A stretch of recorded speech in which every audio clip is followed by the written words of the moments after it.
Hello and welcome to Let's Talk Impact, and I'm your host, Dr. Marek Seymour. In this video cast, it's being brought to you by Morsey and Associates, a community of learning and growing together. Now, Let's Talk Impact is about engaging urgent and sometimes uncomfortable topics relevant to ministry that positively changes the lives of people. And what we discuss here on Let's Talk Impact could be the difference between success and regret. Let's Talk Impact is intended to cause the listener to take an introspective look at how they approach leadership, organizational, and personal development for this season. Let's Talk Impact promises to ignite the big aha moments for pastors and for ministry leaders and organizations and anyone who tunes in. And so I interviewed over 200 pastors and church leaders asking one question: what keeps you awake at night? And the top four answers, or the top four responses, were unpredictable finances, getting buy-in on visionary initiatives, inability to meet the needs of their congregations, and fatigue/frustration. And if you can identify with any of these, then we need to talk. So an effective pastor is not only a spiritual leader, but also an effective administrator who brings order to the organizations or the church's missions. Proficient administrators ensure smooth operation of the church's activities, including services, events, and outreach programs. And strong administrative skills help the pastor focus on their spiritual duties, leading to a more harmonious and mission-driven congregation. Now, the intent of a pastor's role is leading this discipleship, preaching, teaching, and even administration. But the intent of those duties or those roles is impact. I'll say that again. The intent of a pastor's role in leading discipleship, preaching, teaching, and administration is impact. If pastors are to successfully overcome the challenges that ministry is faced with today and make positive impact on communities, they must couple their preaching prowess with the ability to confidently lead as an administrator. And so I've spoken before that Backstreet Preaching identified two types of pastors. One is the preaching specialist, one who spends all of their time honing their preaching skills, and they are like none other can break the word of God down to its simplest form, or take you as far out as the deepest theologian. Unfortunately, because they spend so much time honing their preaching skills, the other administrative skills go unnoticed. Then there is the ministry generalist, and the ministry generalist spends their time evenly as best possible, covering not only just preaching, but all of those administrative responsibilities of the pastor. And the intent of a pastor's role in leading discipleship, again, is impact. One administrative skill that is essential to the effective pastor leadership is the ability to think and plan strategically. I'll say that again. One of the administrative skills that is essential to the effective pastoral leadership is their ability to think and plan strategically. Strategic planning is not just a desirable trait, but it's a critical component that enables pastors to anticipate change, identify opportunities, and align resources to achieve ministry goals and their objectives effectively. Strategic planning encompasses a holistic approach to decision making that considers the long-term implications of actions, evaluates internal and external factors, and fosters a culture of innovation and adaptability. And pastor, by developing and honing strategic planning skills, you can lead the congregation towards success by making informed decisions, seizing ministry opportunities, and justifying risk effectively. And so in this episode, we're going to discuss a definition for strategic planning. We're going to talk about the 5 basic steps of strategic planning, and then we'll talk about 3 simple ways that you, as a pastor, a church leader, can develop and hone your strategic planning skills. And so what is strategic planning? Well, strategic planning is the process in which a congregation's leader, that's you, pastor, defines their vision for the future and identify the organization's goals and objectives. It is the process of developing a long-term plan for the church that includes a timeline for achieving the goals and a plan for evaluating the entire process. Pastors should involve the church members and leaders in the strategic planning process to ensure that everyone is on board with the plan. And so, what are the steps of the strategic planning process? Well, the first is establish a clear vision. Establish a clear vision. When you are developing a strategic plan, you want to establish a clear vision. Go ahead and define the ministry's mission, the vision, and the strategic goals that provide a clear direction for decision making and resource allocation. For example, our mission is to provide a space for individuals to encounter God through worship, teaching, ministry, and fellowship. That's a clear vision, a clear mission of what you're going to be doing every day. And the vision is what you hope to see if it was a fulfilled picture. So step one, when you are developing a strategic plan, one simple step is to establish a clear vision.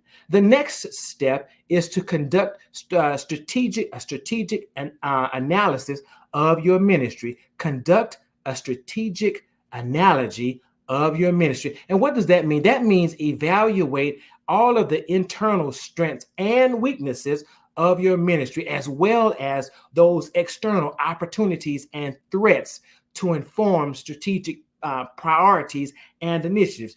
You want to take a look within your ministry and identify what things are conducive to discipleship and what things are not conducive to discipleship within the ministry as well as outside of the ministry. But then also take a look at what things or opportunities exist outside of the congregation that is conducive to building or making disciples within the congregation and the community. But then also you want to be mindful of those threats within the organization, within your congregation, and those threats that are without or outside of your congregation that might impede decision making or discipleship making.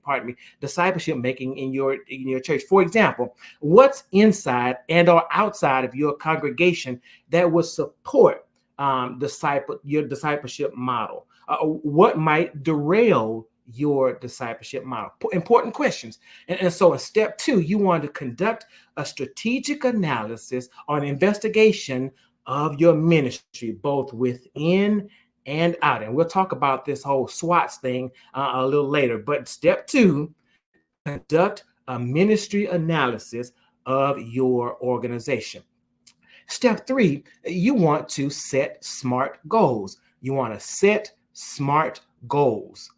All right. When you're setting SMART goals, you develop specific, measurable, achievable, relevant, and time-bound goals that are aligned with your ministry strategic directions. And so if you're going in the direction of building disciples, you want to set specific, measurable, achievable, relevant, time-bound goals, things that are aligned to making disciples. For example, by the end of 2024, we will host 3 discipleship boot camps to current and new members.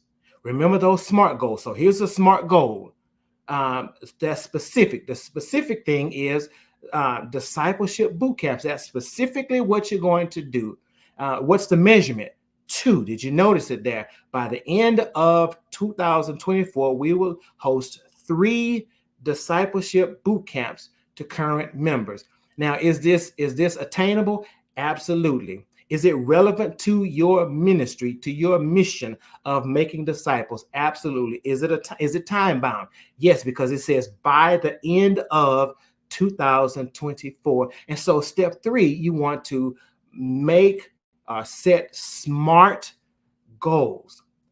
Step 4, in this whole idea of strategic planning is develop action plans.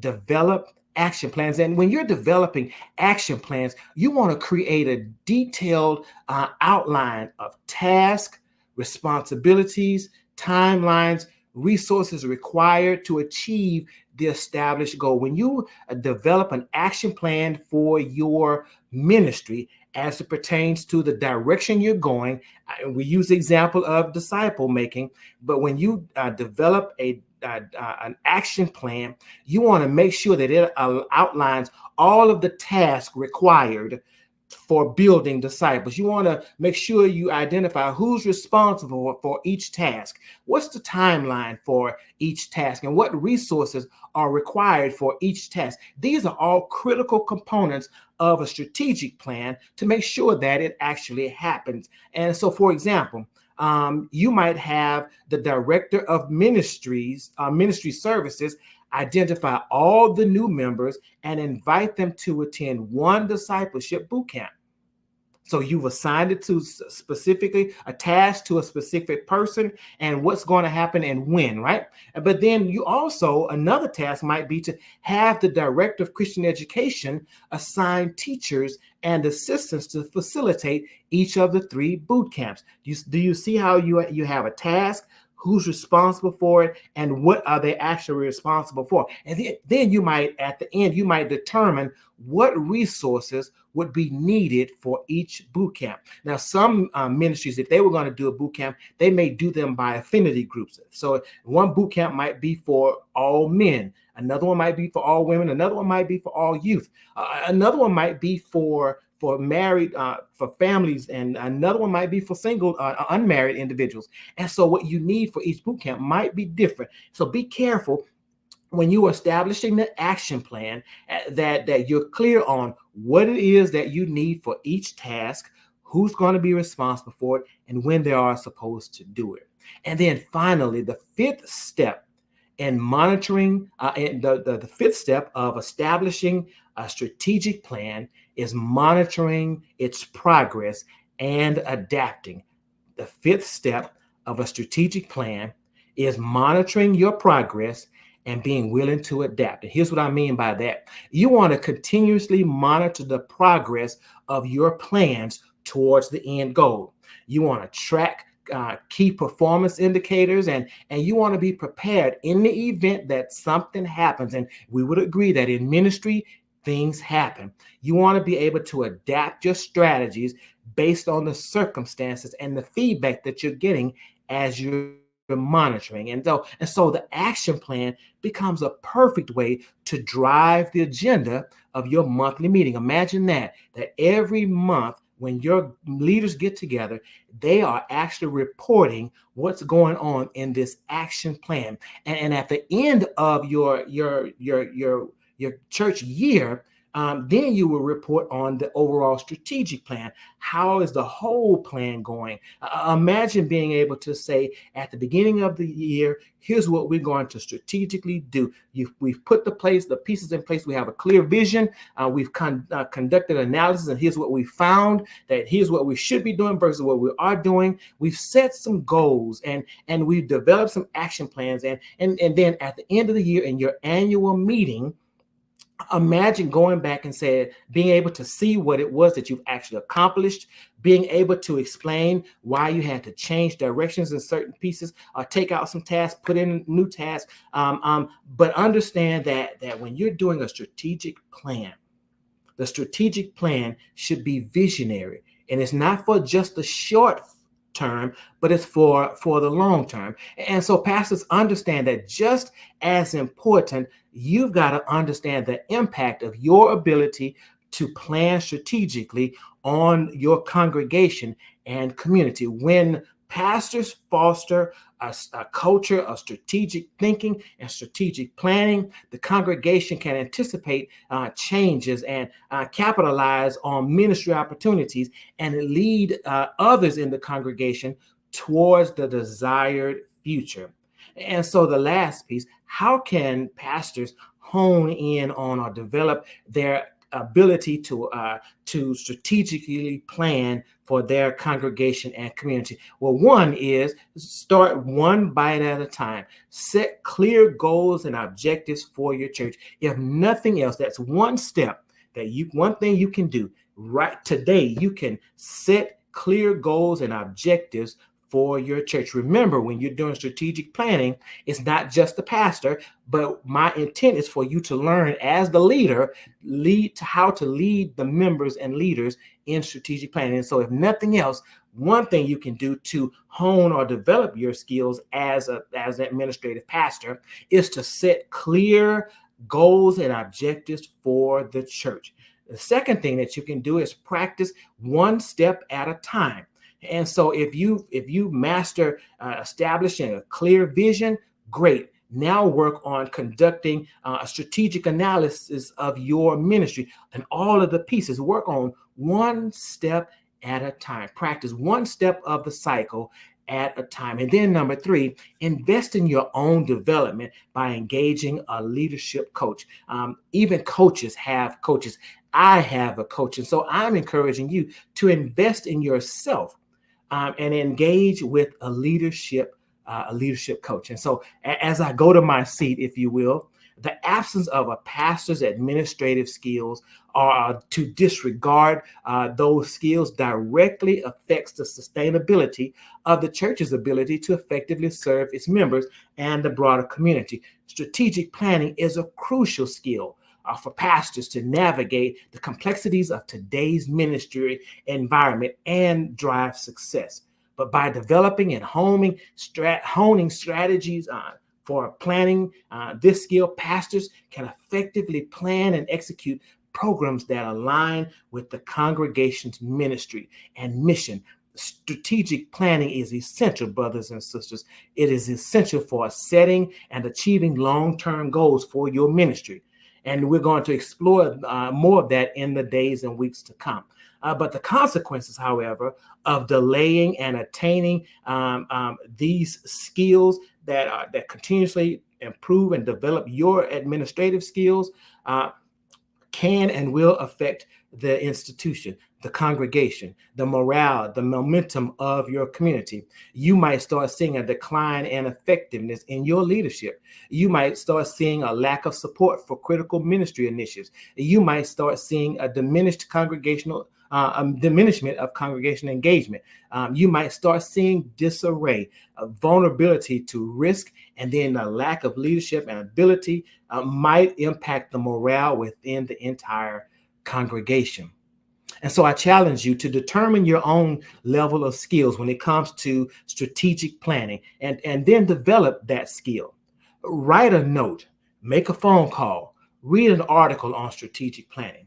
If you do these things, this will help you overcome those issues of frustration, inadequacy, guilt, and even disconnection. You will see the fruit of your labor immediately in the growth and the sustainability of your congregation. And so thank you for joining me in this whole idea of Let's Talk Impact. Like, share, comment about what you like. Tell me more about what you like to know. We're working on something for pastors and church leaders, and your input is going to help. And so follow us on all of your social media platforms at Dr. C, or drop us a line wherever you tune in to this broadcast.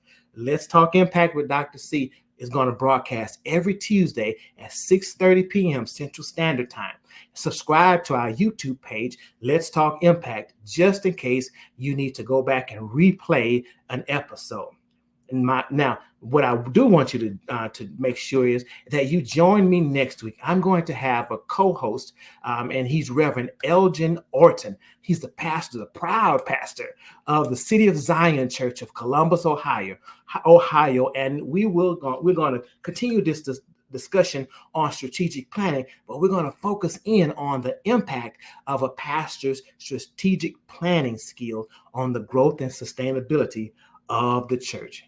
And so until next time, remember, what you do has far more impact than what you say. Be blessed.